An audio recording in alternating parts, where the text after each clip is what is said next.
morning, I'd like to call to order the June 18th, 2019 School Board of Seminole County Board meeting. Let the record reflect that all 5 school board members are present and our legal counsel and superintendent. At this point in time, I'd like to ask Vice Chairman Allman to lead us in the Pledge of Allegiance, please. Thank you, Madam Chair. Please stand and join us in saying the Pledge of Allegiance. Pledge allegiance to the flag of the United States of America and to the republic for which it stands, one nation, under God, indivisible, with liberty and justice for all. Thank you. Thank you, Mrs. Almond. At this point in time, I'd like to call for an approval of the agenda outline. So moved. Second. There's a motion and a second. Any questions or discussion? Seeing none, all those in favor signify by saying aye. Aye. Motion carries unanimously. Thank you very much.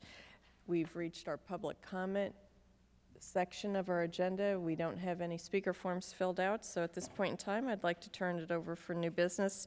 But before I do, to Dr. Griffin, I think there's a very important announcement I wanted to share with everyone. We'd like to congratulate the new Dr. Sean Gardnero.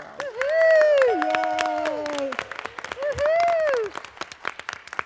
So we're having this very special school board meeting just to celebrate that wonderful thing.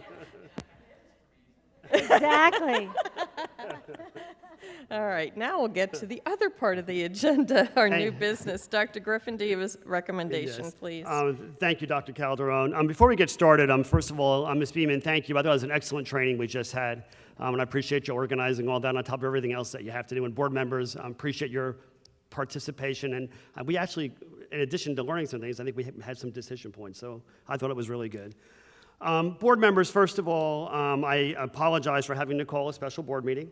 But I always try to be transparent and honest, and some things didn't go the way they usually go in our district, and I didn't want to leave these items until the July meeting because we would have students who would not have materials in their hands the first day of school. So I thought it was important to pull this together, and of course, as soon as I call a special meeting, other things get put on. So we have 4 items here today. The main reason for item A and B, I'm going to have Dr. Harper come up and speak, is the curriculum department. They had all these orders ready to go, but because of all we're dealing with data sharing and privacy, the language had to be the way we wanted the language to be, and honestly, that's what held this up. And our last board meeting, which started at 5:30, at 5:27, I was surprised at these problems, and I didn't want to do anything reactive at that board meeting until I could figure out exactly what was going on in the staff. But this is all about us doing the right thing for our students so they have supplies. So thank you for being here, and Dr. Harper, you could give us a little explanation about data sharing and privacy. Dr. Griffin, board members, thank you. And I'll be brief, and then if you have questions, I'll be happy to try to answer those. But about 2 years ago, we started working, and it has been a 2-year multi-department process of working through creating our first formal data sharing and privacy agreement. You might hear it referred to as an acronym in the future called DSPA.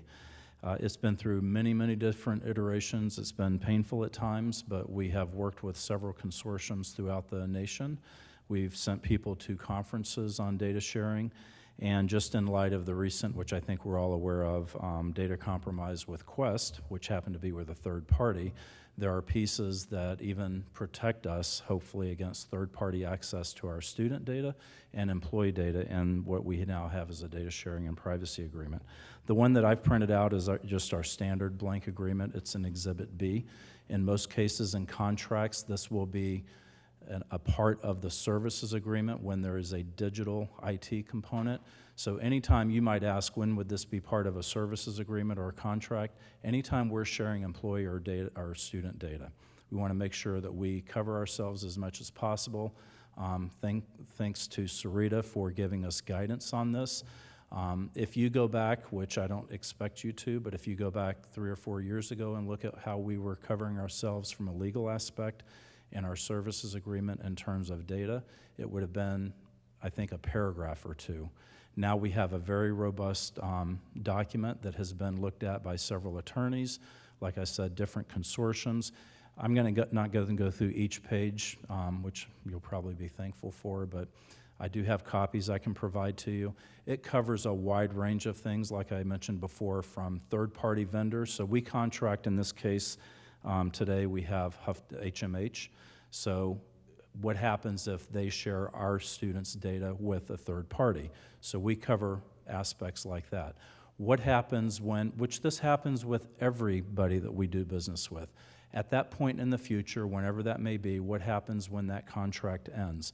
Where are the data going to be? What kind of assurances do we have? Because there are some international standards now that can assure us that they have cleaned their servers off of our data. We don't want it just sitting out there forever and ever. What happens in the case, and this is covered in the data sharing and privacy agreement, what happens in the case that they do have a data compromise? Nobody's immune from it. We're not immune from it. What happens if we have that? If we wake up tomorrow and find out that XYZ company has had a data breach, and we have some of our student and or employee data that's been compromised? So how long do they have to notify us? What kind of insurance policies do they carry to cover the school board of Seminole County? And then what do we do as a team to notify our stakeholders that their data have been compromised? So there's a lot of information in here. Most of the vendors that we work with have been very receptive of this. We actually had a situation not too long ago that I'll share with you where we were uploading data from Title I to a company in Texas because the Florida DOE had contracted with USF, who contracted with a company in Texas. We went the extra step and said, where's the data agreement? The company in Texas said, boy, we wish we would have done business with the school board of Seminole County because you guys have it together. Now, this is not, it's never a 100% guarantee that we will not have a compromise, but we do think that out of all 67 districts in the state of Florida, we are setting the standard in this particular area, as in many other areas. And we have other districts that are asking if they can use this agreement. And as we have other attorneys in other school districts look at the agreement and start to use this, it means it's going to help us expedite when we sign with the next Pearson or the next McGraw-Hill, because they'll have been through this in Orange County, so it won't be anything new. But again, we think that we're really on the national stage with this, and it does take a little bit more work, but I think it's time well worth the effort, and if it protects our students and protects our employees, I think it's worth it. Thank you very, very much. Board members, any other questions or comments for Dr. Harper? Thank you. Okay, board members, so we have 5 individual items. I'll be making 5 recommendations. Recommendation A is that the School Board of Seminole County approve the purchase of instructional materials and the proposed data sharing and privacy agreement number DSA-1819-2-BN with Houghton Mifflin Harcourt. So moved. Second. There's a motion and a second. Any further questions or discussion? Seeing none, all those in favor signify by saying aye. Aye. Motion carries unanimously. Item B, my recommendation is that the School Board of Seminole County authorize the superintendent to execute agreement number SA-1920-59-BN and data privacy agreement with College Board for the purchase of instructional materials. So moved. Second. There's a motion and a second. Any further discussion or questions? Seeing none, all those in favor signify by saying aye. Aye. Motion carries unanimous. Item C, that the School Board of Seminole County approve the agreement number SA-1920-72-BN with Nearpod Incorporated. So moved. Second. There's a motion and a second. Any questions or discussion? Seeing none, all those in favor signify by saying aye. Aye. Aye. Motion carries unanimously.